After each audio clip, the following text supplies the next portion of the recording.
Hello guys, இன்னைக்கு நம்ம பார்க்க போகிறது ரெயின்போட ஒரு மான்வாவோட எபிசோட் 32 தான். ஸோ வீடியோக்குள்ளே போகிறதுக்கு முன்னாடி மறக்காம ஒரே ஒரு லைக்கை போட்டுருங்க. அதே மாதிரி இப்போதான் நீங்கள் நம்ம சேனலுக்கு வரீங்களா, சப்ஸ்கிரைப் பண்ணிக்கோங்க.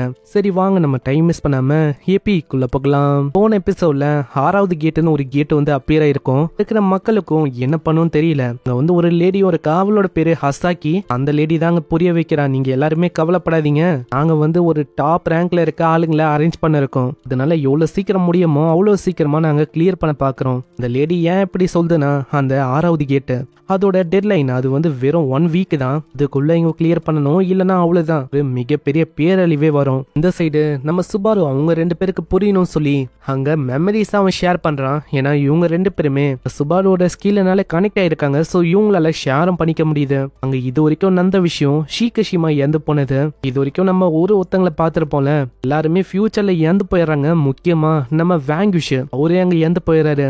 பாக்குற நம்ம கோல் கிங்கும் சரி, சாய்க்காவும் சரி ரொம்ப ஷாக் ஆகுறாங்க. இல்ல அப்படி ஒன்னும் நடக்க வாய்ப்பே இல்ல. கோல் கிங்கால அந்த பார்த்த விஷயத்த தாங்கிக்கவே முடியல. ரொம்ப கோவமாயுது வேங்குஷா, அவரு வந்து சாகிறதுக்கு வாய்ப்பே இல்ல, என்னால இதை ஏத்துக்கவும் முடியாது, நீ வந்து போய் தானே சொல்ல இருக்க. உங்க சுபாருவும் இது ஒன்றை சொல்ல வரான். அதுக்குள்ள அவரே சொல்றாரு, சுபாரு இது வந்து என்ன விஷயம் எனக்கு தெரியல, இது வந்து வேற ஒரு உலகம், அதாவது வேற ஒரு உலகத்தோட ஃபியூச்சரோட மெமரி தானே இது, நான் இந்த விஷயத்தை என்னால ஏத்துக்க முடியல. அட கோல் கிங், என்ன மன்னிச்சிருங்க, ஆனா உண்மையும் அதுதான். சரி எனக்கு இப்பதான் புரியுது உனக்கு வந்து அந்த 3 கிங் த கிங் மீட்டிங் அந்த விஷயத்த பத்தி எல்லாம் எப்படி தெரிஞ்சதுன்னு. ஆமா ஆமா, ஏதோ ஒண்ணு உனக்கு வந்து நான் ஃபியூச்சர்ல இருக்கேன்னா, அதாவது என்னைய நான் மீட் பண்ணல, அந்த விஷயம் வந்து எப்படி ஆச்சு உனக்கு தெரியுமா, ஏதாச்சும் ஐடியா இருக்கா? அங்க கோல் கிங்குக்கு அந்த டைமென்ஷனை பத்தி தெரிஞ்சிருக்கு. அது வந்து ஒரு யூனிவர்ஸ் மாதிரி. அந்த யூனிவர்ஸ் வந்து எப்படிப்பட்ட யூனிவர்ஸ் தான், அங்கதான் எல்லா சோலும் ரிட்டர்ன் ஆகும். அந்த யூனிவர்ஸ் நீ நினைக்கிற மாதிரி வெறும் உலகம் ஒண்டி இல்ல, எல்லா சோலுக்கும் ஃபைனலா டெஸ்டினேஷன் ஒண்ணு இருக்கும்ல, அதுதான் அது. அதாவது நம்ம சுபாரு ஒரு வகையில அங்க அன்கான்சியஸா இருந்தால, அதனால தான் ஆளு தெரியாதனமா அந்த இடத்துக்கு போயிருப்பானே. ஆனா சுபாருக்கு என்னதான் எவ்வளவு விஷயத்த சொன்னாலும் அவனோட மண்டைக்கு மேலதான் எல்லாமே போகுது. ஆனா இப்போ அந்த 3 கிங்கையும் இவங்க தடுக்கணும். அதுக்கும் மேல இப்போ ஃபியூச்சர் ஒரு விஷயத்தை இவங்க பார்த்தாங்களே, அந்த அழிவை இவங்க தடுத்தாகணும். ஆனா என்ன ஆகணும் அவங்க தெரியாது. அங்க ஆல்ரெடி நம்ம டைகாவை நம்ம ஹீரோ இழந்துட்டான், அதுக்காக அவன் ரொம்ப கஷ்டப்படுறான். கடைசியில நம்ம டைகாவை அங்க காப்பாற்ற முடியல, அவன் கண்ணு முன்னாடியே தான் இறந்து போனானே. அங்க வேங்குஷன் சொல்லிருப்பாரு, அது அவனோட டெஸ்டினி, அவன் வந்து தெரியாதனமா உன்னோட டோரை தேடிட்டான், அதனால எல்லா விஷயமும் ஆரம்பிச்சது. எதையுமே மாத்த முடியல, அதனால எல்லாமே அந்த வழியில தான் போயிருக்கேன். அந்த இடத்துல இன்னமும் நம்ம சுபாருக்கு புரியல அவன் எடுத்த டிசிஷன் வந்து கரெக்டா இல்ல தப்பான்னு. வேங்குஷ் வந்து அங்க சொன்னாரு, நீ வந்து ஒரு ஆன்சர் கேட்டல, அதுக்கு உன்னோட லைஃப் முடியற வரைக்கும் நீ தெரியணும், அப்படி பண்ணும்போது கண்டிப்பா உனக்கான ஆன்சர் வந்து கிடைக்கும். எனக்கு தெரியல இந்த மாதிரி ஒரு என்ன மீன் பண்ணி அப்படி சொன்னாருன்னு. நான் பண்ற இந்த விஷயம் இது வந்து கரெக்டா தப்பான்னு கூட எனக்கு சரியா தெரியலையே. ஏன்னா இப்போ நான் என்ன ஆசைப்படுறேன்னா, இந்த டைம்ல யாரையுமே நான் இழக்க விரும்பல, அதனால உங்களோட பவரை எனக்கு கொடுப்பீங்களே. இது கேட்கிற நம்ம சாய்க்கு அப்படியே உட்காந்துறான். எப்போ வரைக்கும் ஒரு சோலா இந்த பாடியில எக்ஸிஸ்ட் ஆகணும், கண்டிப்பா உங்களுக்காக தான் எல்லா விஷயத்தையும் பண்ணுவேன், நீங்க நம்பலாம், என்ன நம்ம சேர்ந்தே அதை பண்ணலாம். அங்க இப்படி இவ சொல்ல, அங்க ரெஞ்சிக்குள்ள இருக்கிற நம்ம கோல் கிங் அவரு அவங்க சொல்றாரு, அவ சொன்னது எல்லாமே உண்மைதான், நானும் அதே தான் சொல்ல வந்தேன். கேக்குற நம்ம சுபாருக்கும் அவ்வளவு சந்தோஷமா இருக்கு, ரொம்ப நன்றின்னு சொல்றான். எல்லாமே தலைவிதி மேலதான் டிபெண்ட் ஆயிருக்கு. சரி பார்க்கலாம், அந்த 2வது டிசாஸ்டர் அதை வந்து என்னால மாத்த முடியுதானு. நான் இந்த வாட்டி அந்த 6வது கேட்ட சிங்கிள் பர்சனை கூட நான் சாக்ரிஃபைஸ் பண்ணாம எப்படியாச்சும் நான் முடிக்கணும். கண்டிப்பா எங்களுக்கு புரியுது, நம்ம அதே மாதிரி பண்ணலாம். இந்த விஷயத்த ஃபர்ஸ்ட் நம்ம ஷீகஷிமா கிட்ட அவன் சொல்ல பாக்குறான். ஷீகஷிமா வழியா ஏதாச்சும் ஹெல்ப் வந்து கிடைக்கும்ல. ஆல்ரெடி ஷீகஷிமாவும் ஏகப்பட்ட கால பண்ணிருக்கான் நம்ம ஹீரோக்கு. இதெல்லாம் என்னன்னு பார்த்து ரிப்ளை பண்ணலான்னு போவானா, இதுக்குள்ள நம்ம கோல் கிங் அங்க புடிங்கிறாரு. இரு, நீ அப்படி பண்ணக்கூடாது, நீ கான்டாக்ட் பண்ணா அது ஒரு மிகப்பெரிய பிரச்சனை, சொன்னா புரிஞ்சுக்கோ. ஏன் என்ன ஆச்சு உனக்கு என்ன புரியலையா, அவன் ஒரு கோல்டு பேட்ச் ஹீரோ. அதே மாதிரி அந்த டோரோட ஓனரு, அதாவது கிங் யாரு, சஃபினா தான். உனக்கு ஆஃபர் பண்ண 3 பேருமே ஒரு கிங் தான், பிரான்ஸ், சில்வர், கோல்டு. அப்படி நீ ஏதாச்சும் ஒரு விஷயத்த அவங்க கிட்ட நீ சொல்லிட்டேன்னு வச்சுக்கேன், அவ்வளவுதான். கண்டிப்பா அவங்க வழியா அவங்களுக்குன்னு இருக்கிற அந்த சபார்டினேட் அவங்களுக்கு தெரிய வரும். அவங்க மூலமா சஃபினாக்கு அங்க தெரியும். சஃபினாக்கு தெரிஞ்சு போனா அவ்வளவுதான், இந்த சிட்டியை அவங்களோட விக்டம் அந்த கார்டை வச்சு ஒண்ணுமே இல்லாம அப்படியே அழிச்சிருவாங்க. அதே மாதிரிதான் மத்த ஆளுங்க கிட்டயும் உன்னால சொல்ல முடியாது, அப்படி சொன்னாலும் இதே விஷயம் தான் நடக்கும். அதனால உனக்கு புரிஞ்சிருக்கும்னு நினைக்கிறேன் சுபாரு. இப்ப இந்த விஷயம் இது வந்து நம்ம 3 பேருக்கு இடையில ஒரு சீக்கிரட்டா ஒண்டி தான் இருக்கணுமே. சரி அப்பனா வேங்குஷ மீட் பண்ணா ஏதாச்சும் ஒரு விஷயம் வந்து நடக்கும்ல. இதனால அங்க வந்து அவன் பயங்கரமா கத்த ஆரம்பிக்கிறான். வேங்குஷே கேக்குதா இருக்கான்னு. இத பார்த்தோன்னே கோல்டு கிங் பயங்கரமா கத்துறாரு. அடி பைத்தியக்காரா, நீ இப்படி கத்துற மூலமாவும் அந்த கோல்டு டோரோட ஓனர் சஃபினா மத்தவங்களுக்கு நல்லாவே கேக்கும். நீ சும்மா பேசினாலே கேக்கும். நீ என்னன்னா பைத்திய மாதிரி இப்படி கத்தின்னு இருக்க. அதனால தயவு செஞ்சு கத்தாத, உனக்கு புரியுதா? ஐயோ என்ன மன்னிச்சிருங்க, நான் திரியத்தனமா கத்திட்டேன். இடத்துல சாய்க்கவும் கேக்குறான். ஆமா, நம்ம எப்படி 6 ஸ்டாரோட இருக்கிற அந்த கேட்டை கிளியர் பண்ண போறோம். அந்த இடத்துல நம்ம ஹீரோவும் சொல்றான், நம்ம வந்து அதுக்காக தான் ஒரு பர்சனை தேடி போகவே ஆரம்பிக்கிறோம். போற வழியில சூரியனும் உதிக்குது. அந்த இடத்துல அதை பார்த்து நம்ம ஹீரோ சொல்றான், இந்த மாதிரி இடம்னா அவனுக்கு ரொம்ப பிடிக்கும். நெக்ஸ்ட் சீன்ல நம்ம சாய்க்காவை காட்டுறாங்க.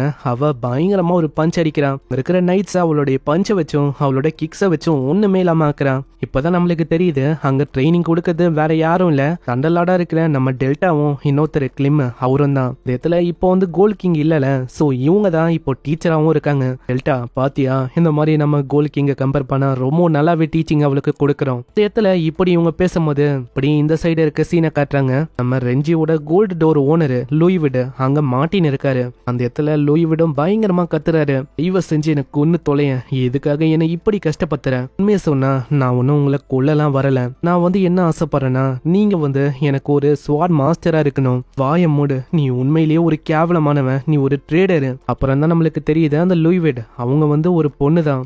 நீங்க தான் எனக்கு ஹெல்ப் பண்ணி ஆகணும். ஏன்னா இதுக்கப்புறம் ஒரு மிகப்பெரிய வாரே வரப்போகுது. அதனால என்னோட ஃப்ரெண்ட்ஸுக்கு நான் ஹெல்ப் பண்ணணும். சோ தயவு செஞ்சு லூயிவிட் எனக்கு ஹெல்ப் பண்ணுங்க.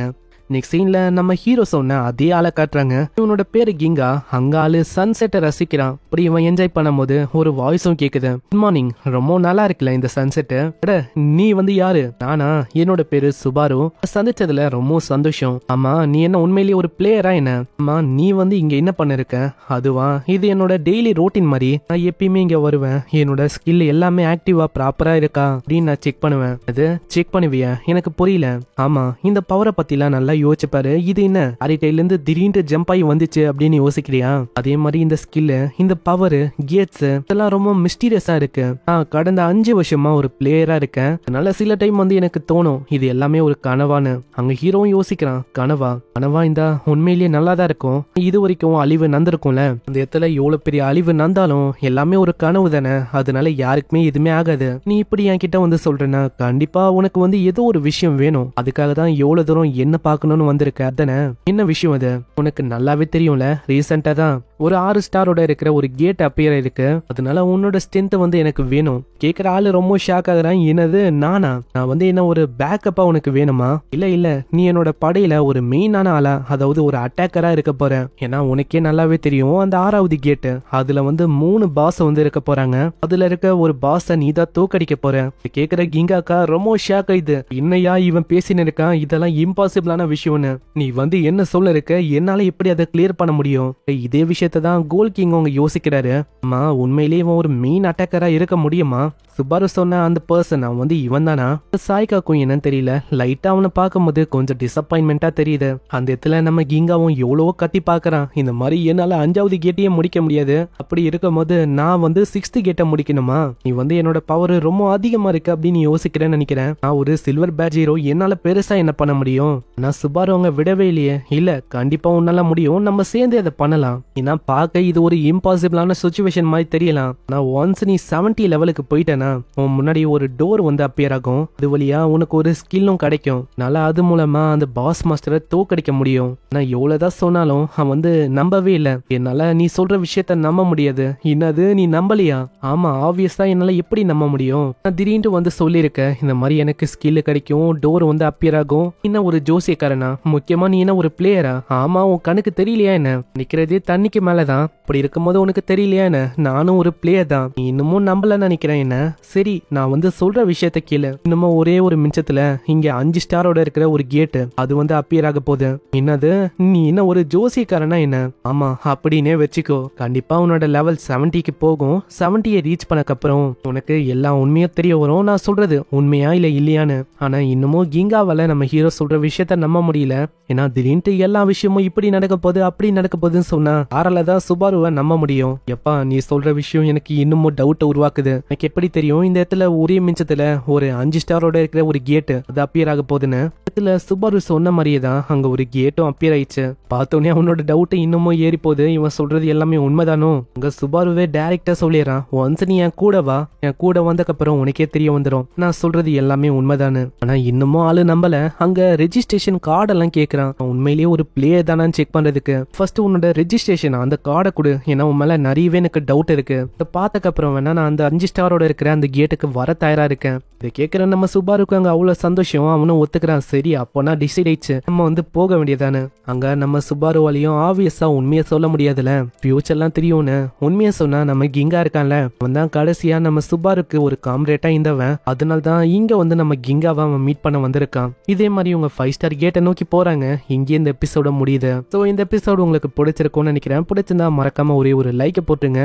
இதுக்கப்புறம் தான் அவங்க 5 ஸ்டார் கேட்டையே கிளியர் பண்ண போறாங்க. அங்க நம்ம கிங்காவோட உண்மையான பவரை பத்தி தெரிய வரும். நம்ம ஹீரோ திரும்பவும் வேங்குஷா மீட் பண்ண போறான். ஸோ பார்க்கலாம் என்ன ஆகுதுன்னு. மறக்காம வீடியோக்கு இது வரைக்கும் நீங்க லைக் போடலையா, ஒரே ஒரு லைக் ஒண்டி தட்டி விட்டுருங்க. நான் உங்களை நெக்ஸ்ட் எபிசோட்ல சந்திக்கிறேன். தேங்க்யூ ஃபார் வாட்சிங். சைனரா.